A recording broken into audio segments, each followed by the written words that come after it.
Nation news, आपले हक्काचे व्यासपीठ। मोटारसायकलची धडक, 2 जबर जखमी। धुळे सुरत महामार्गावर अपघाताची मालिका सुरूच।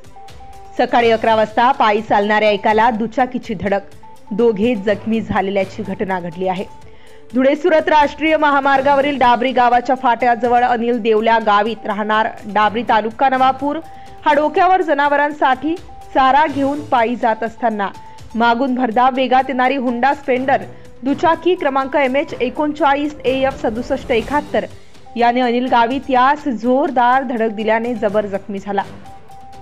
तसेच दुचाकी ही दूरपर्यंत घसरत गेल्याने दुचाकी स्वार अरविंद दिलीप गावीत राहणार वागदी तालुका नवापूर हा देखील जखमी झाला। दोघा जखमींना 108 रुग्णवाहिकेने विसरवाडी ग्रामीण रुग्णालयात उपचारासाठी दाखल करण्यात आले होते, परंतु अनिल गावीतची प्रकृती चिंताजनक असल्याने त्यास तात्काळ जिल्हा रुग्णालयात हलविण्यात आले आहे। मुसळधार पावसाळ्यात महामार्गावर ठिकठिकाणी मोठमोठे खड्डे पडल्याने अपघाताच्या संख्येत दिवसेंदिवस वाढ होत आहे। विसरवाडी प्रतिनिधी Sameer Pathan. Subscribe now and press the bell icon. Never miss an update.